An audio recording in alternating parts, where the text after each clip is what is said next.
Hello, you're listening to The Jury Box. This podcast offers a rare opportunity to step into the role of a juror. In each episode, you'll hear a real trial as jurors heard it, the facts, the law, and the arguments on both sides. Before the verdict is revealed, you'll be asked to make your own decision. So, take a breath and step into the jury box. Welcome. Take a seat, get comfortable, but pay attention. Because today, you aren't just a listener, you are a decision maker. Welcome to a special edition of our show, which we are calling The Jury Box. It's a unique position to be in, isn't it? I mean, usually when we look back at history, we have the benefit of hindsight. We know the outcome, we know the legacy. Right. We know how the world changed afterward. But today, we're asking you to strip all of that away. Exactly. We're asking you to step into the shoes of 12 ordinary citizens in San Francisco in the spring of 1979. We need you to set aside what you think you know about this story. If you've seen the movies, read the articles, or heard the rumors, try as best you can to just put them in a box and lock it. Because today, we deal only with the facts presented in court. And the law as it stood in California at that specific moment in time. And that distinction it's everything, really. The law as it stood then versus how we might understand it now, that's going to be the pivot point of this entire session. Yeah. You're going to hear facts that are, completely undisputed, and you're going to hear interpretations of the human mind that are, well, hotly contested. So here is your charge. You are a juror in the case of the People versus Daniel James White, the defendant. He's a 32-year-old former police officer, a former firefighter, and until very recently, a city supervisor. The date of the crime is November 27, 1978, and the location is San Francisco City Hall. The charges are grave. 2 counts of first-degree murder with special circumstances. The victims are the mayor of San Francisco, George Moscone, and city supervisor Harvey Milk. The question before you isn't who did it. I mean, there's no mystery gunman here. Dan White pulled the trigger. We know that. He admits that. He does. The only question that matters for your vote is why. Was this a calculated, cold-blooded political assassination? Or was it the tragic, explosive snap of a man suffering from a mental illness that diminished his capacity to understand what he was doing? That phrase, diminished capacity, that's the legal doctrine that will haunt this entire case. It's the difference between a man potentially going to the gas chamber and a man walking free in just a few years. So, listen closely to the evidence. Listen to the law. Yeah.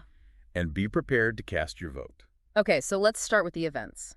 To really understand the explosion, you have to understand the pressure cooker that was San Francisco in late 1978. It was a volatile time. Oh, incredibly. The city is changing so rapidly. You have the rise of the gay rights movement, centered in the Castro district, and it's gaining real political power for the very first time. And on the other side, you have the old guard, the working class sort of Irish Catholic neighborhoods, and they're feeling like their city is just slipping away. And Dan White is the embodiment of that old guard. He's the favorite son of District 8. He went to high school there. He's a cop. He was a fireman. A local hero type. Exactly. He's seen as this clean-cut, moral, traditional family man.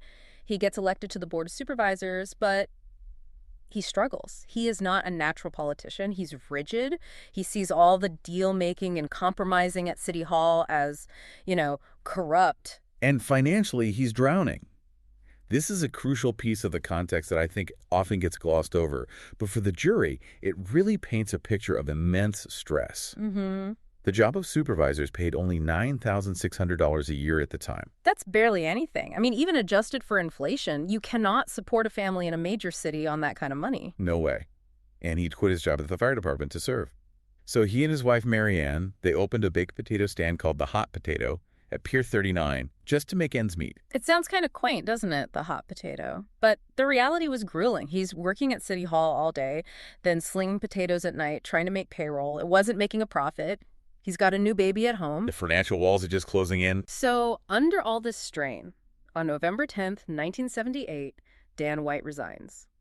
He tells Mayor Moscone the financial pressure is too much. He can't do it anymore. He has to go back to private life to feed his family. And at first, the mayor is gracious about it. He accepts the resignation. Seems like that's the end of it. Right. But then the neighborhood reacts. His supporters in his district, they panic. They don't want to lose their voice on the Board of Supervisors. They see him as their last line of defense against the changing culture of the city. So they lobby him, they call him, they tell him he's letting them down. And it works. Just a few days later, White changes his mind. He goes back to Moscone and asks to rescind his resignation.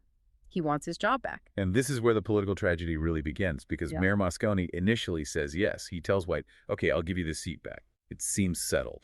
But then Harvey Milk and other liberal leaders, they intervene. They see an opportunity here. A political opening. A huge one.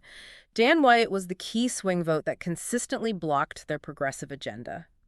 If White is gone for good, Moscone can appoint a liberal ally, and the entire balance of power in San Francisco shifts overnight. Milk lobbies Moscone hard. He tells him that reappointing White would be a disaster. He basically says, you can't let this guy back in. He's unstable. He's an obstructionist. And Moscone, feeling that pressure, starts to waver. He tells White he needs more time to think about it. And finally, over the weekend of November 26th, the decision is made. Moscone decides he will not reappoint Dan White. And he plans to announce the new appointee, a man named Don Horanzi, the very next morning, Monday, November 27. Okay, so let's walk through that morning. November 27, 1978. It's about 10:05 a.m.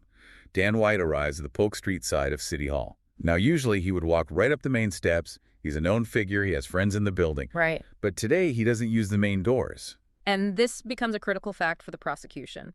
Instead of the main entrance, White goes to a basement window. An aide, who's inside and recognizes him, actually opens it for him. White climbs through the window. So why does that matter?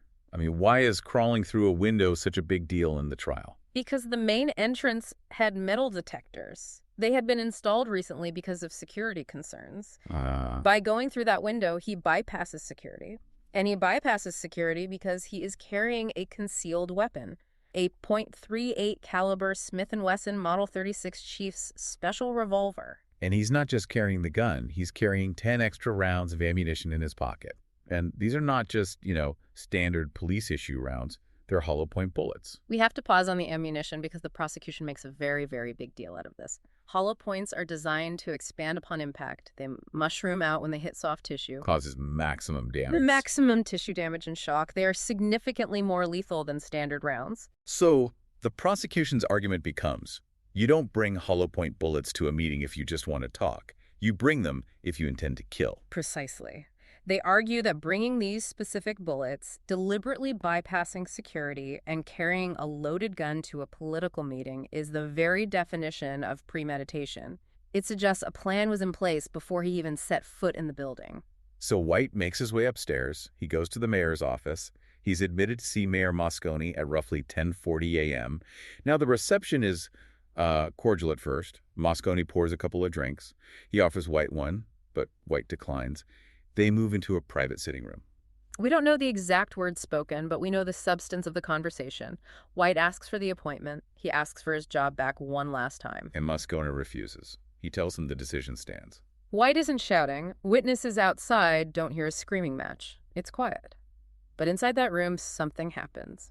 As Moscone lights a cigarette, Dan White pulls the .38 from his waistband. He fires. The first shot hits the mayor in the shoulder. The second hits him in the chest, tearing through his lung. Moscone falls to the floor. He's helpless. He's effectively incapacitated. And this next detail is brutal. I mean, this is the part that makes the heat of passion argument so difficult for the defense. White doesn't just run away. He walks over to where the mayor is lying on the floor. He stands over him. He points the gun just inches from the mayor's head, maybe 6 inches away, and fires 2 more shots directly into Moscone's earlobe. Execution style. Absolutely. Those shots were not to stop an argument. They were to ensure death. White leaves the mayor's office. He's moving fast, but he's not running in a panic. He crosses the building to the other side, where the Board of Supervisors have their offices. And as he crosses the building, he does something that requires fine motor skills. He reloads his gun. This is a key moment for the prosecution's theory of a cool mind. He opens the cylinder. He empties the spent casings, the evidence of the mayor's murder, into his pocket, or just discards them. Then he takes those fresh hollow point bullets from his pocket and puts 5 new rounds into the chamber. He's now, for all intents and purposes, hunting for his second target. He sees Dianne Feinstein in the hallway. She calls out to him, tries to stop him just to say hello. He ignores her. He just says, I have something to do first. And he finds Harvey Milk. He asks Milk to come inside his former office, White's old office. Milk agrees. They step inside. The door closes. We can infer the conversation was brief. Yeah. White shoots Milk 5 times. And just like with the mayor, there are shots to the body, Milk collapses, and then the coup de grace. 2 contact shots to the head. The gun was pressed right against Harvey Milk's skull. Milk is dead on the floor. White flees. He runs out of City Hall. He finds a payphone at a diner, the Doggy Diner, and calls his wife, Mary Ann. He doesn't tell her exactly what he did, but he sounds desperate. They meet at St. Mary's Cathedral. It's a surreal scene, he tells her. They walk together to the Northern Police Station, and Dan White, the former cop, turns himself in to his former colleagues. And he gives a confession. It's tape recorded. Detectives Frank Felsen and Edward Erdelatz conduct the interview. And these men knew Dan White. They were friends. That familiarity plays a huge role in the tone of the confession. It's not hostile. It's sad. White is crying. The detectives sound heartbroken. This tape, we're going to talk about this tape a lot later, it becomes the emotional centerpiece of the entire trial. But before we get to the trial tactics, we have to pause and equip you, our juror, with the legal tools you need. Because this case isn't just about what happened. It's about how the law categorizes what happened. Right. You need to understand the difference between first-degree murder and voluntary manslaughter. Right. And this is where it gets a little technical, but it's crucial because your vote really depends on understanding this. Okay, let's unpack this. Because to a layperson, walking into a building with a gun, bypassing security, shooting 2 people, and reloading in between, that sounds like the clearest case of first-degree murder imaginable. It certainly looks that way on the surface. Under California law, murder is the unlawful killing of a human being with malice aforethought. And that term, malice aforethought, that's the key. What does that actually mean in plain English? Well, malice has 2 forms. Express malice is when there is a deliberate intention to unlawfully take away the life of another person. It's the simple intent to kill. Okay. Implied malice is a bit different. It's when the killing results from an intentional act, where the natural consequences are dangerous to human life, and it's performed by someone who knows the danger and acts with conscious disregard for that life. And first-degree murder add another layer on top of that. Premeditation. Correct. Premeditation means deciding beforehand to kill. Weighing the consequences. Deliberation. It requires a cool, reflecting mind. You have to have thought about it, understood it, and decided to do it anyway. So if the jury finds that Dan White had malice, that he intended to kill, and that he premeditated it, that he planned it, then he is guilty of first-degree murder. Exactly. And back in 1978, with the special circumstances of killing a public official and multiple murders, that could mean the death penalty. Right. But there is a lesser charge, voluntary manslaughter. Which is usually defined as an unlawful killing without malice. Typically, we see this in a heat of passion crime. The classic example, right? You come home, find your spouse in bed with someone else, and in a blind rage, you grab the nearest heavy object. There's no plan, no cool reflection, just raw, exploded emotion. Right. The law recognizes that in those moments, human beings are not acting rationally. But Dan White brought a gun. He brought extra bullets. He climbed through a window. How does heat of passion apply to a guy who drives to City Hall prepared for violence? And that brings us to the most controversial and complex legal doctrine of this entire era, diminished capacity.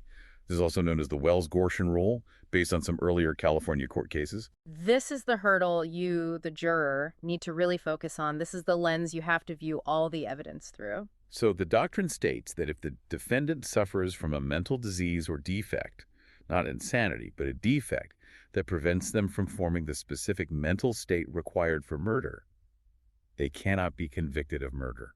Even if they physically intended to pull the trigger. Right. Let me rephrase that just to be crystal clear. The law, as it was written then, says that to be guilty of murder, you need malice. Malice requires a certain level of mental functioning. If your brain is so broken by stress or chemical imbalance or mental illness that you cannot form malice, then legally, you did not commit murder. So if the jury believes that White's mental state was so degraded that he couldn't maturely and meaningfully reflect upon the gravity of his act, then the element of malice is missing. And if malice is missing, it cannot be murder. It must be manslaughter. That is the argument. The defense doesn't have to prove he's insane. They just have to prove his capacity to harbor malice was diminished. It's a lower bar. So the entire trial, the whole spectacle, isn't about whether he shot them. It's about the invisible state of his mind, in those few minutes. Precisely. The prosecution has to prove he was a rational man seeking revenge, and the defense has to prove he was a broken machine operating on autopilot. Okay, let's look at the prosecution's case first. The prosecutor is Thomas Norman. He's an experienced guy. His theory is straightforward. This is a political revenge killing, plain and simple. And he has a mountain of physical evidence to support that. Let's just run down the premeditation checklist. 1, the weapon. White went to his den, unlocked his gun box, took the revolver, and took the extra ammo. That is a series of choices. He had to think about where the key was. Exactly. Open the box, select the weapon. It's methodical. 2, the ammunition. We talked about this. He didn't just grab whatever was in the gun. He specifically chose hollow point bullets. The prosecution argues this shows a specific intent to kill, not just to injure or threaten. You don't bring hollow points to a fistfight. You bring them to end a life. 3, the entry. We mentioned the window. Why climb through a basement window if you have nothing to hide? Right. The prosecution argues this shows he knew what he was doing was wrong, and he needed to avoid the metal detectors to get the weapon to the target. It shows a consciousness of guilt before the crime even happens. 4, the reloading. This is just, it's damning. After shooting Moscone, he stops, he opens the cylinder, he ejects the shells, he puts in fresh rounds. That takes dexterity. It takes focus. And then he walks across the building to find milk. That time interval, that walk, that is time for reflection. He could have stopped. He didn't. And finally, the shots themselves, the execution shots. 2 to the head for Moscone after he was already down, 2 to the head for Milk. This isn't a wild spray of bullets from a panic man. This is a finishing move. So Norman paints this picture of a man whose ego was shattered. White felt betrayed. He felt Moscone double-crossed him. He felt Harvey Milk was laughing at him. He lost his status, his salary, his position. So, like a rational but enraged man, he decided to eliminate the people responsible for his humiliation. It's a very compelling narrative. It fits the physical facts perfectly. It explains the why with a very standard human emotion. Revenge. But then, the defense steps up. Yeah. Douglas Schmidt is the attorney. Yeah. And he takes a completely different angle. He doesn't try to deny the shooting. He leans into the tragedy of it. He portrays Dan White not as a monster, but as a good man who was crushed by the system. This strategy relies so heavily on character witnesses, and this is where the jury selection plays a huge role. The jury is largely working-class white San Franciscans, people who, could identify with Dan White. Schmidt brings in firefighters, police officers, neighbors. And what do they say? They don't talk about the shooting. They talk about the man. They testify that Dan was idealistic, honest, hardworking, a man who wanted to serve his city but got chewed up by the dirty game of politics. They paint him as rigid, yes, but moral, a guy who believed in rules. And they argue that the betrayal by Moscone, promising the job and then taking it away, was the straw that broke the camel's back. But they don't stop at he was angry. They bring in the psychiatrist to explain why that anger caused a snap. This is the turning point of the trial. Dr. Martin Blinder and Dr. George Solomon take the stand. They diagnose White with severe depression. They describe a man who was just spiraling. He had stopped shaving. He was crying in his bedroom. He refused to come out. He was avoiding his wife. And this is where we have to address the elephant in the room, the so-called Twinkie defense. We have to clear this up because it's become this joke in American culture. People think the lawyer literally stood up and said, he ate a Twinkie, so he's innocent. Right, and that is absolutely not what happened. The defense did not claim that eating Twinkies made Dan White kill people. Sugar did not cause the murders. No. The argument was that Dan White was a fitness fanatic, an athlete. He always watched what he ate. But in the days leading up to the shooting, as his depression got deeper, his diet changed drastically. He started consuming massive amounts of sugary junk food, Twinkies, cupcakes, Coca-Cola. So the junk food wasn't the cause of the mental illness, it was a symptom of it. Exactly. It was physical evidence that his behavior had radically changed. Dr. Blinder testified that in susceptible individuals, this biochemical intake, the sugar crash, the chemical imbalance, could aggravate the existing depression. It could reduce his impulse control. It made the snap more likely. But the media just grabbed onto Twinkies and ran with it. They did. But in the courtroom, the argument was always about diminished capacity. The psychiatrists argued that White was on automatic pilot. They said he was driven by an irresistible impulse. He wasn't making choices. He was reacting to internal pressure that had become unbearable. And to prove this broken man theory, the defense played the tape, the confession tape. This was a huge gamble, but it paid off spectacularly. You listen to that tape, and you don't hear a snarling villain. You hear a man sobbing. He sounds confused. He talks about the pressure in his head. He talks about not being able to support his family. He sounds like a child who has done something terrible and doesn't quite understand how he got there. Jurors were seen weeping in the box while listening. They looked at the defendant's table and saw a man with his head in his hands, crying.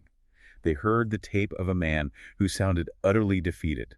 And the defense argued, does this sound like a cold-blooded assassin, or does it sound like a tragedy? The defense, in effect, put the political system on trial. They made White sympathetic. They argued that because of his mental state, he could not maturely premeditate. He could not harbor malice. Therefore, under the law, it couldn't be murder. So now we turn to you, the juror.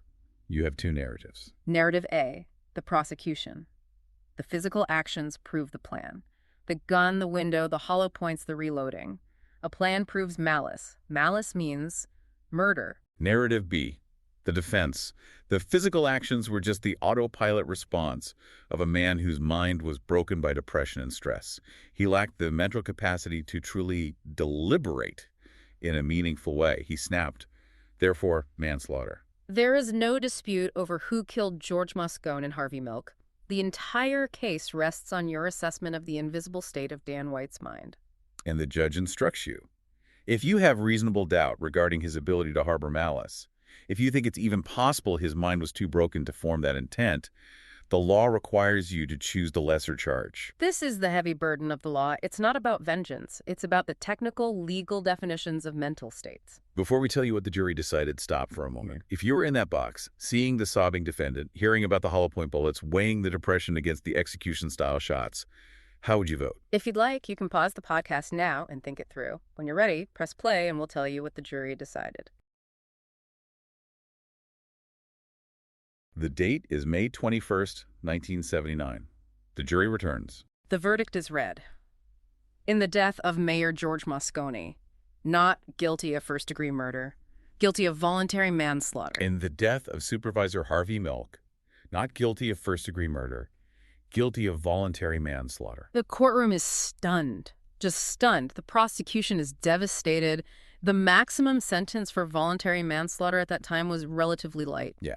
Judge Walter Calcagno imposes the maximum sentence he can, which was 7 years and 8 months in prison. And because of the sentencing laws at the time, with good behavior, Dan White would be eligible for parole in just 5 years. 5 years for killing two of the most powerful men in San Francisco. The reaction was immediate, and it was violent.